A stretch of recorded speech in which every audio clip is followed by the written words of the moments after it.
What is going on, everybody? Welcome to another exciting episode of ViDEOCAST. Before we get into the show, we have some really important news. If you're listening to the podcast, that's awesome. But what we're going to try to do, what we're going to do is we're going to start posting some videos on YouTube. That'll allow us to reach a bigger audience, and also we can have some footage to accompany what we're talking about. So we're kind of getting close to the max for our SoundCloud. So you can still find us on YouTube and, of course, on iTunes. But with that said, jumping right into it, I'm your host, Jason. And I'm your host, Stin. So we got a bunch of cool stuff to talk about. Ironically, last episode we had mentioned the Xbox One Elite controller and how it could compete with the Scuff. Well, we'll talk a little bit about those two. And Apple ended up getting sued, and I'll tell you a little bit more about that. And something I've been talking about for a long time now is drones and how much I love them. And the United States is in the process of passing a law involving drones. So we'll talk a little bit more about that. But first, you want to jump into some news that we had mentioned a while back. Cortana for the Xbox One. You want to talk a little bit about that? Yeah, just a side note here. It's getting kind of scary in a sense because we talk about these things and it's just like they become relevant and more relevant. It's just, I don't know, it's just really weird. It's like we talk about it and then, you know, we're looking for topics for our next episode and we're reading about something that we had just recently talked about. You know, it's kind of strange. Yeah, it's just really interesting that that's kind of been happening. So if you listen to VVaves, you're listening to the future. Correct. You heard it here first, and then you'll hear it, you know, within the following days. But anyway, jumping right into Cortana. Yeah, Cortana, you know, it was obviously released for Windows 10, but back at E3 2015, Xbox, you know, on their Microsoft panel, they said, okay, we'll have Cortana come to the Xbox One. A lot of people were happy about that, but unfortunately, Microsoft said that, hey, the Kinect is mandatory. You can't really use it if you don't have a Kinect. Now it comes out on today actually. Microsoft, they retracted that statement and pretty much said, hey, not a lot of people use the Kinect, they don't own it, so we're gonna make it voice control. So if you have a headset, you're good to go. If you have a Kinect, you can still use it, obviously, but they're just adding support for the headsets. I thought that was pretty cool. So what do you think about that, man? Yeah, I agree. I'm not a big Kinect person. I don't use a Kinect at all. You don't use a Kinect. Not many people do use a Kinect unless they're playing those Kinect games. So I think it's a good thing that Microsoft needed to do in order to keep their fans happy and keep everyone. I guess I just don't think Cortana would have even gotten used that much had they not done this. I guess is what I was trying to say. But yeah, that's all I have to say about that. Well, just adding to it, in our other episodes where we were talking about it, we actually mentioned that, saying we don't think it'll be successful, you know, if they don't, you know, if you have to use Kinect with it. So that's pretty ironic. Just really quick here, I did want to wrap it up in saying that Cortana was actually going to use gestures, and you know, they're going to use the Kinect camera to do gestures, but that has actually been cut from this November dashboard update, and they're taking all the backseat. They're putting it onto the backseat, and they're going to do more voice control. So jumping off that topic, you wanted to talk about Xbox One and the Scuff controller. So what's up with that? What's going on with that? Yeah, I thought it was pretty funny. So last episode, I believe it was last episode, we had mentioned, you know, we talked about, is Scuff going to be, are they in trouble at all with this? You know, are they worried that Microsoft may come and steal their thunder with the controllers? Well, ironically enough, you know, Thursday after the show, I was checking out some hardware or some technology news, and Microsoft and Scuff actually partnered to become one. So Scuff will essentially provide all of the stuff for the Xbox controllers. So interestingly enough, I was reading that Scuff has inked a deal with over 90% of the professional console gaming market. That includes the MLG community, the esports league, you know, all of these different professional gaming and big gaming personalities and big gaming corporations they've got to deal with them. So no one was going to switch to that Xbox Elite controller. So this is a very smart move for Microsoft to jump on board with Scuff rather than trying to do their own thing. Yeah, just adding on to it, I think that's very cool. I mean, it's almost sad that, Scuff has almost a monopoly on it, but, for the Xboxes, for, partnering up with them, that's really, really cool. If you can't beat them, join them kind of thing. And also it can pretty much let Xbox sell this controller and not worry about making all these accessories, because since they're partnering with Scuff, they already have them. I believe Microsoft said, officially they're the official third party for the Xbox Elite controller. So that's really interesting, and I can't wait to see what the Xbox and Scuff come up with together for exclusive stuff for Xbox One. Right. So yeah, something we don't, moving on from this, something we didn't normally talk about, but I know, you wanted to talk about it quite a bit. Lamar Odom, if you're not familiar with who Lamar Odom is, he was dating, or he was married, I can't remember, to one of the Kardashians. The Khloe Kardashian is who it was. Yeah. He was actually found he was found unconscious and not breathing, from what I understand, and he was too big, because he's a basketball player, or former basketball player. He was actually too big to be life flighted to a hospital, so he was taken to a hospital, and he's been stabilized since then. This was back I believe it was Tuesday. Was it Tuesday? Tuesday or Wednesday of last week. Yeah. Yeah. So that's something that it's definitely sad. He was someone I grew up watching play basketball, but that's pretty big news. Even that's it's not technology related, but it's still something that it's like we should definitely talk about this. Oh yeah. See, for me, honestly, everybody knows the big names: Kobe, Jordan, LeBron, obviously. But believe it or not, one of my first basketball players that I, on a name basis, I've come to know after them was actually Lamar Odom. I was just watching. It was something for ESPN or something, and it was when Odom, he was playing for the Lakers, and it was talking about his kind of weird, quirky practice routines where he's like the candy man, and he has a whole bunch of candy and whatnot. Yeah. And, that kind of really, popped into my mind as soon as I was hearing about this news. But just to give some people who aren't really sports, they don't have a sports background, just to bring you guys to speed. Lamar Odom, he played for 4 teams. He's got 14 seasons with them. He's actually won 2 championships with the Lakers. That was from 2009 to 2010, I believe. Those were the 2 years he got his championships. Yeah. And then, also he married Khloe Kardashian back in 2009. 4 years later, so 2013, they filed for divorce. They haven't officially been divorced, legally. So technically they are still married and they are estranged. But whenever this news came out with him being in the hospital, Khloe, she obviously went to go see him in the hospital. And she's been making decisions as far as on his medical behalf, because technically in the eyes of the law, they're still married. Right. But yeah, so that's just very tragic, and a lot of prayers going out to him and his family right now. So, we just wanted to mention that, and honestly, I hope he makes a full recovery, because he's a great player. Heck yeah, he's had a rough past, but oh yeah, no one deserves that. So jumping back to the tech side of things, I guess. This is something I'm super excited for, because Twitch, the broadcasting service, it took off like crazy. It was huge. A lot of people jumped on that bandwagon, and now YouTube recently has announced that they're going to start their YouTube gaming platform, which will allow their I guess YouTube personalities to live stream their games. Something that I had seen on Engadget that I want to get your take on is, if you support somebody on Twitch, you have the option to subscribe to their channel. For what is it, $5 a month, and you get your own little badge next to your name and chat. You get access to exclusive rooms, and most of the time the streamer will say, hey, thanks to so and so for subscribing.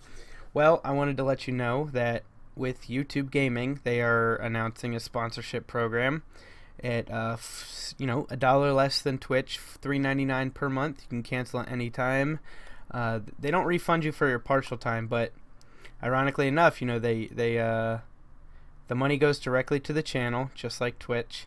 You'll get your recognition from the streamer, just like Twitch. You get an exclusive badge, just like Twitch, and you get access to exclusive chats. So I think that this is a great thing that YouTube is taking out of Twitch's, Twitch's book, because Twitch is the veteran when it comes to live streaming games. I mean, there are other platforms, but no one really uses them.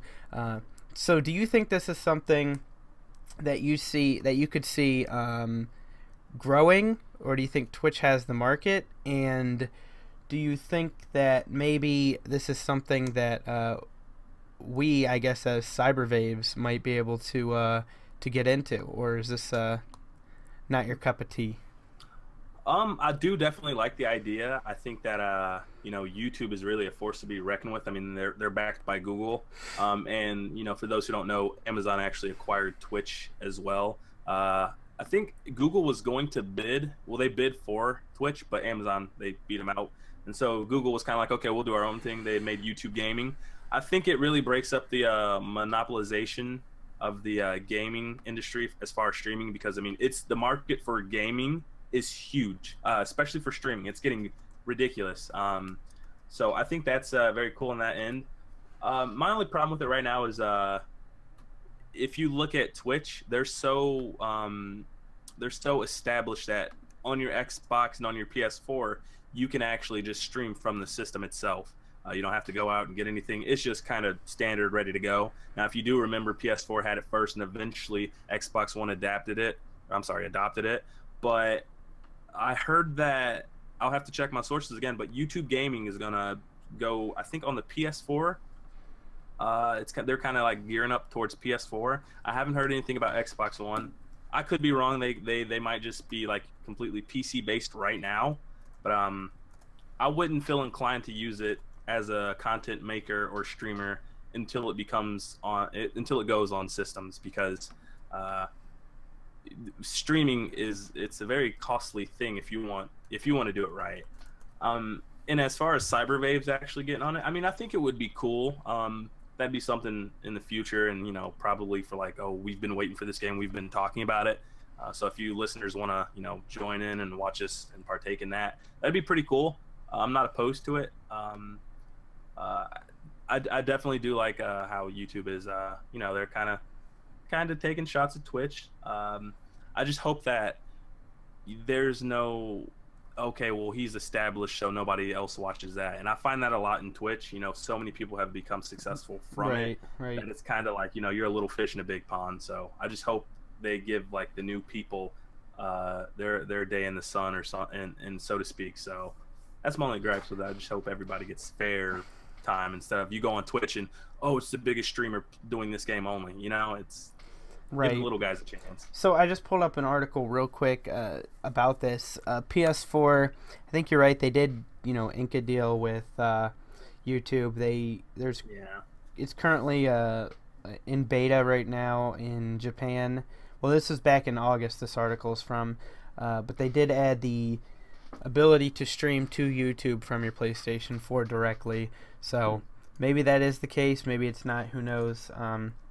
But I do think that YouTube, it'll be interesting to see, I guess, these big YouTubers that stream on Twitch right now, if they'll make the switch over, or if they're going to, stick with their guns and stay with the Twitch life. So it'll be interesting to see how this all pans out.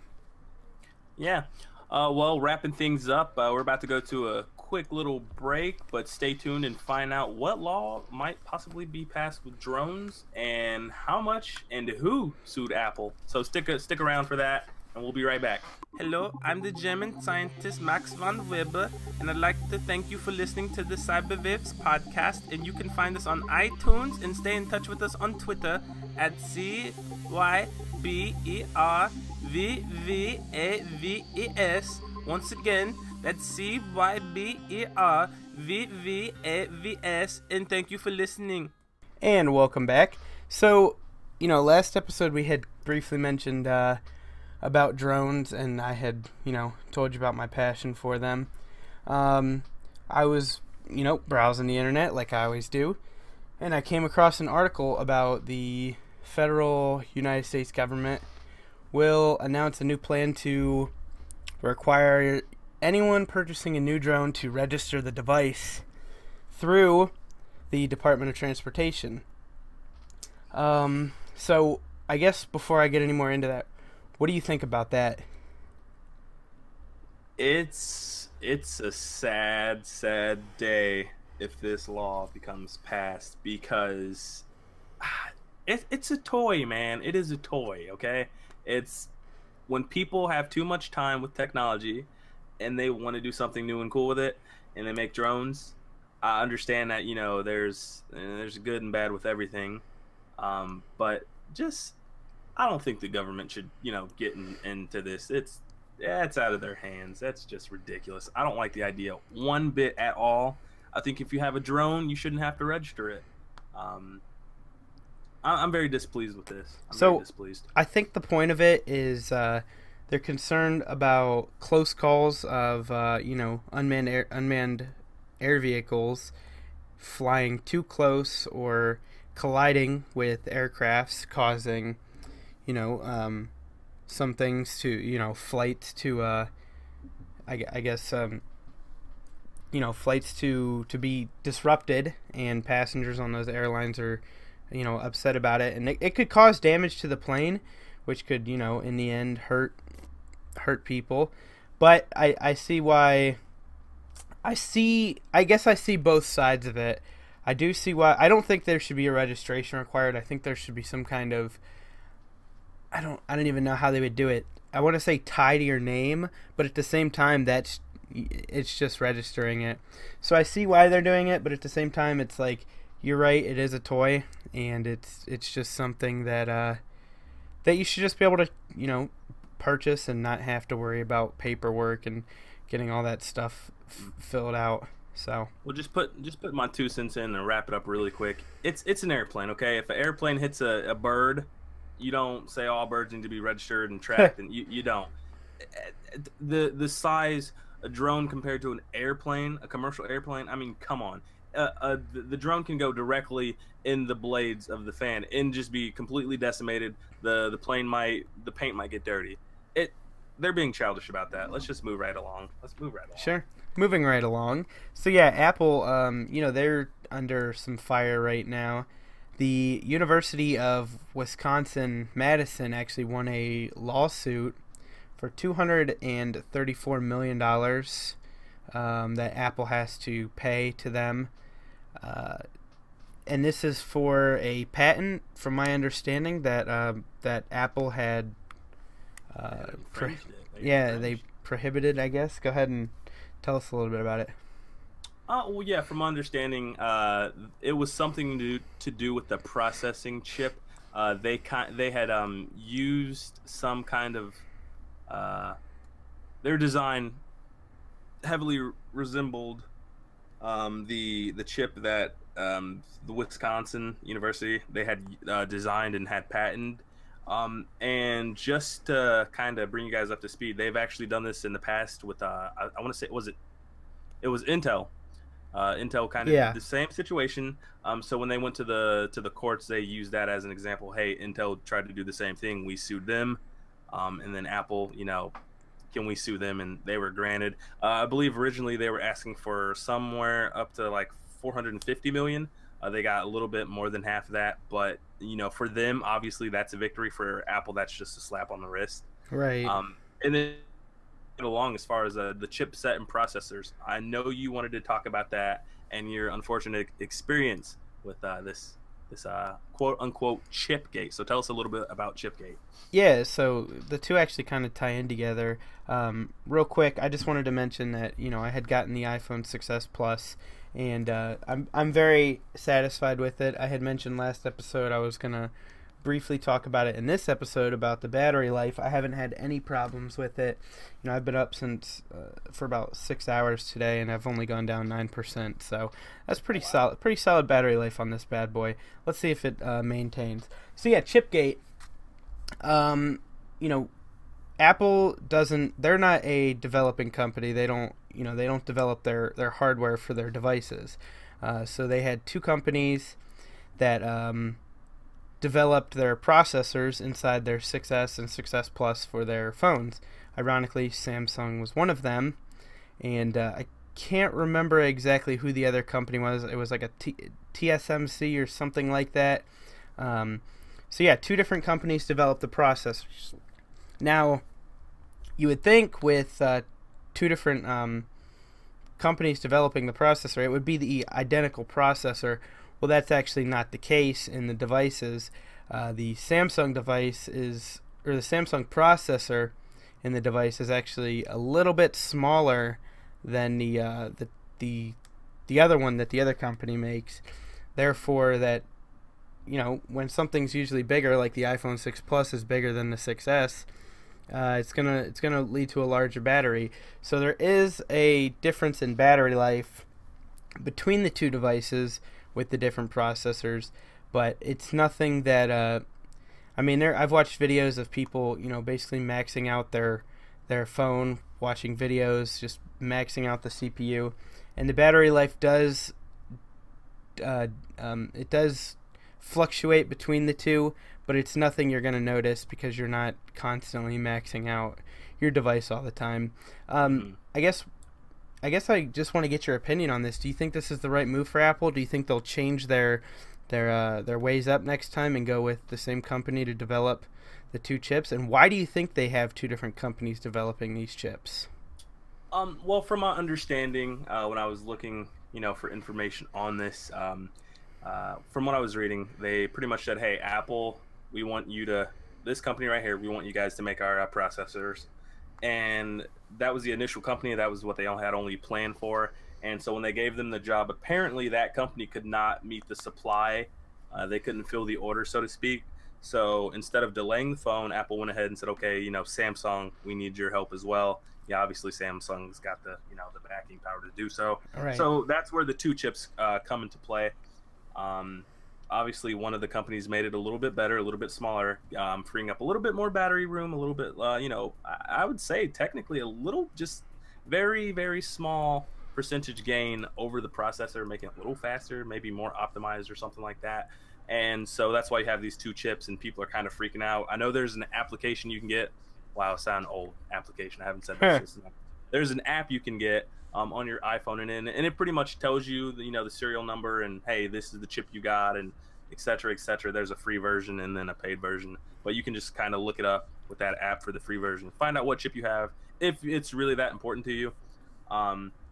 Now, doing a little bit more research into it, apparently this Chipgate incident might cost Samsung Apple's iPhone 7 business down the line, but I really don't think Apple will be affected. People love their products. They make great products.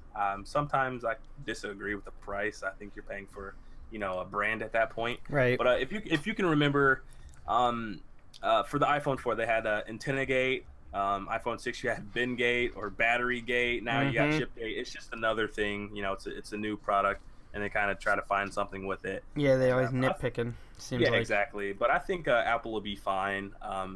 Like I said, it's not a day and night difference between it, and like you said, you don't really max your phone out every single day, except for like super duper power users and only for testing it out purposes. But I think it'll be fine. People will just kind of forget about it in a couple of weeks, and just keep on about life. So yeah, I just definitely found it interesting that Apple got sued, because they're very notorious for suing people for patent infringement, and it's kind of ironic that, hey, the shoe's on the other foot. Exactly. I remember a couple years ago, Samsung lost patent to Apple, same situation, and Samsung actually paid their money back in I think it was pennies or quarters. They had to bring 3 ton. It was 3 individual trucks with a ton of coins each, and somebody at Apple had a bad day or a bad month. They're probably still counting it, right? Yeah. Yep, still working on it. But yeah, with that said, if you liked what you were hearing, go ahead and follow us. All of our extensions, for the most part, are at CyberVaves, CYBERVVAVES. Also, we're trying this YouTube video for the first time. Like I said, we're running out of room on our SoundCloud, so if you want to In the future, if you want to look at the old ones, definitely go to the SoundCloud. But from this point forward, we're going to start pushing out YouTube videos with it. Also, we did want to add in, if you have a YouTube channel and you want to shout out, if you give us some gameplay footage of a game you're playing, game you think's really cool, just get at us on Twitter or our email. That's cybervaves at gmail.com. Yeah, at gmail.com, and we'll get in touch with you, show you your gameplay and your channel. So yeah, if you know anybody, any friends or yourself, send us your YouTube channel and let us know that we're good to use it. And I think that's it for this episode, unless there's anything else you wanted to say. Yeah, just wrapping it up, I wanted to go ahead and thank everybody who's listened to us, followed us. You guys are great. We love the support. We love hearing from you all, and the interaction's been really, really positive.